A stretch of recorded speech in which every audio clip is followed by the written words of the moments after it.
Oh, we're going to get this video done one way or another. The wife just called me. I've said this before in videos, about the Trumpster. I mean, we're the same age. And I said this, I think, even in the last one. I mean, you have to forgive me because I do have trouble remembering some things.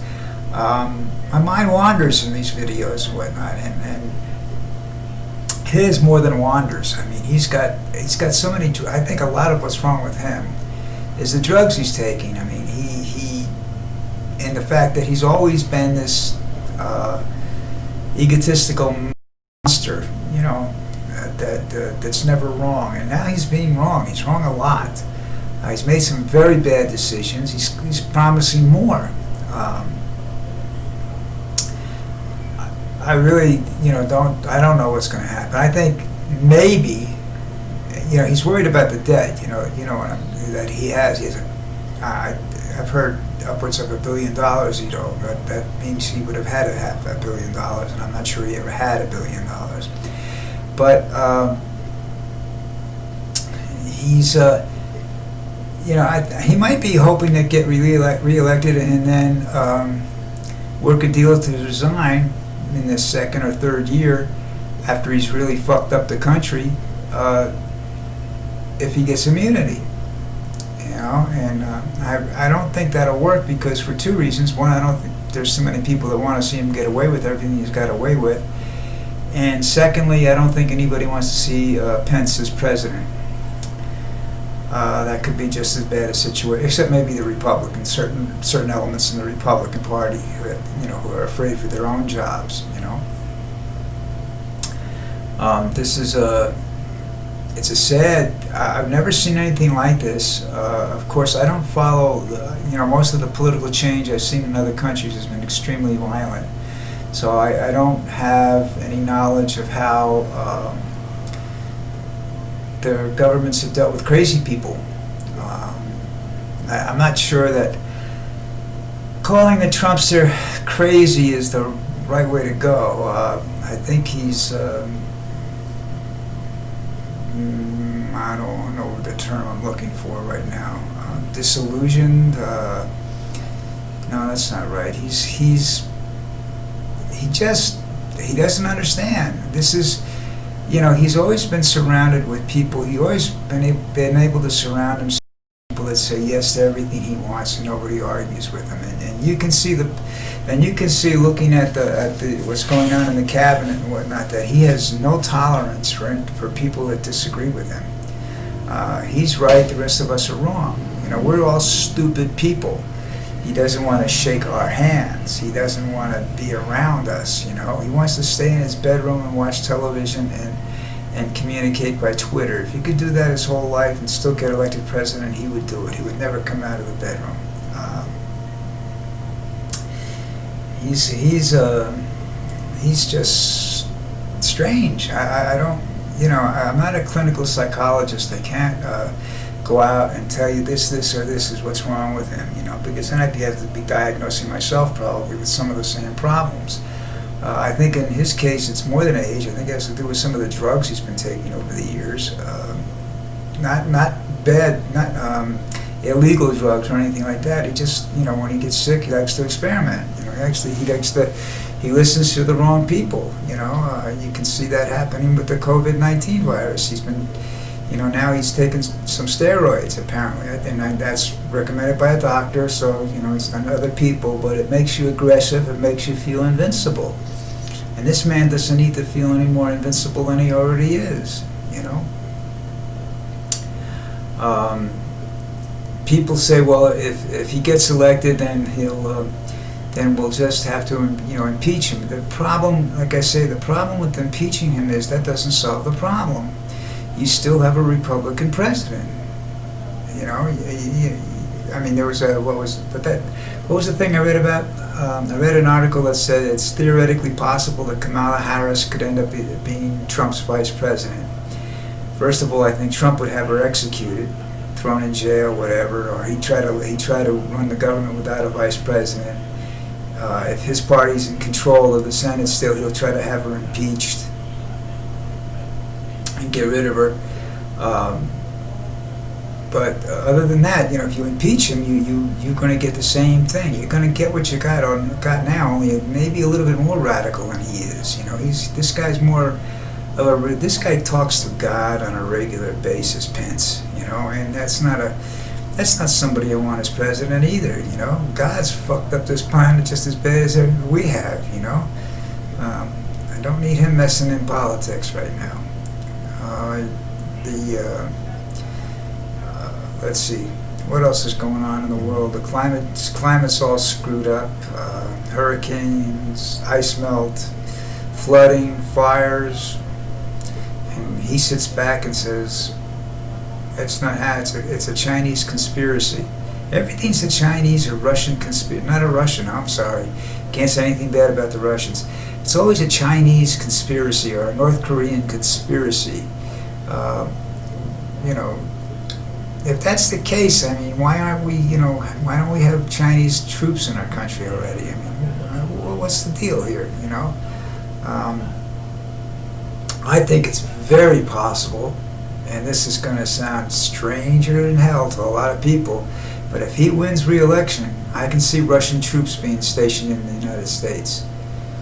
And so supposedly maybe a swap of military personnel. We get to send some Americans to sit in Russia, which would, just make them targets. That's all. Easier to get to targets. Now I really don't have a lot of great hope for the United States anymore. And the deal there is that if he gets reelected, I lose my source of income. I'll lose Social Security in 2 years. I'll be 76 if I live that long. I will not be in great health by then, I don't think. The stress of that coming about would cause rapid deterioration probably in my mental and physical capabilities, And I'm sure as hell not going to. I wouldn't be able to afford to pay for the internet to sit around and complain about him. That's my only source of income is Social Security. I have no savings account. I have no money put away someplace that I'm sure my wife does. For her, not for me. But can't worry about that right now. We have to worry about the election. I see what a lot of people have done, what I've done. They're voted by mail already and everything. They checked their, sure, my vote's counted already and everything. But here's the deal. Come election day, there's going to be all sorts of intimidation out there.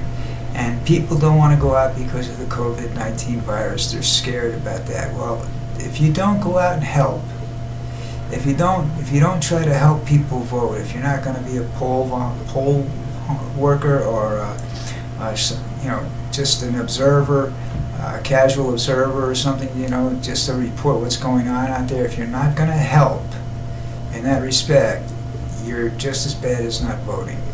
I can't help. I can't go up there. I don't have the money to travel to the United States. But I wouldn't necessarily go all the way back to Jersey. I would go to Miami and make sure that all the Latinos that are in Miami get a chance to vote. Don't know whether that's going to happen either. And here's the thing about where our government runs. You get Democrats for 4 to 8 years. Okay. After that, it's quite possible the Republicans will be back in office again, and their policies are going to be the same as they are now. What's going to change? They're not educating themselves to the fact that I've told people this, with the white supremacist situation. Have you ever looked at South Africa and see what happened there, and the fact that it was necessary for a majority black government to take over, so that they could straighten out the country and become a world power? They got the biggest diamond mines in the world there. They got money. So I don't know. That just says that what my mother told me, and I've said this often to you people out there in several of my videos, way back when, that my mom always told me that it's necessary for all of us to get along. We can't live with cutting out one particular people. You cannot survive without the Italians. You cannot survive without the Germans. You cannot survive without the blacks. We need them all, you know. And and that's fine, you know, getting racial equality. But one of the things that they don't talk about when they talk about racial equality is the American Indian. The American Indian is they were the first ones here. And I know, like, the Seminoles had an alphabet and a language and everything, and they were very well educated. They were well-educated people. I don't know how many pure Seminoles are left in Florida or anywhere. I think they actually moved them to Oklahoma out of Florida. That's where their reservation was, which is a real screwed up deal. I'm hoping that that at some point in time, the American Indians start to really get educated and start putting people in the Senate and the Congress, and maybe someday there'll be an American Indian as president of the United States. I don't think I'll be around. You know, I think it's the way they subjugated those people. It's just going to take far too long for them to be able to be in a position to have that kind of office. It would be nice, though. They deserve it more than anybody else. I guess I've wandered a lot lately. Going back to the COVID situation, you can see it's affected baseball. It's affecting football. Games being canceled, rescheduled. Football has a slight advantage because they had those buys that they can move teams around and whatnot and cancel a game. But you see more and more people now, no masks, not carrying anymore, not preventing, you know, a lot of people down here without masks, except where I live. I keep statistics on that. We had gone down to, by the beginning of this month, we had gone down to around 5,000 cases per day. And now we're back up to over 8,000 cases per day. And you still have roughly 200 people dying, 150 to 160 people dying every day, no matter whether it's 5,000 cases or 8,000 cases. And I think that's, you know, that's something to be worried about, you know. And the president down here, he's a big supporter, big fan and supporter of the Trumpsters, so, you know, he's not interested in shutting the country down or slowing anything down, because they don't have the ability to put a stimulus package together for the individuals. You know, there's not much they really do for that. You know, it's like old people, you know, they don't care about us either. Hey, listen, it's Sunday night. It's about 8:45, and I'm going back to watch the Seattle Seahawks Minnesota Viking game. See, you know how I change subjects all the time? Anyhow, listen, I'm going to try and start doing more of these. I say that a lot, but, you know, I have a lot of things I do during the week, and now I've got some doctor's appointments that I should have taken a while ago, you know, my eyes exam and some other things I have to have checked out. That's normal, nothing out of the way yet, you know, nothing abnormal, just normal stuff that's coming up. So I don't know how much time I'm going to have, because by the time I get there and get back and everything, the day is shot. So, but anyhow, listen, you have a good week, and if nothing else, I'll be back Sunday. If I can get back earlier than that, I will. Everybody take care.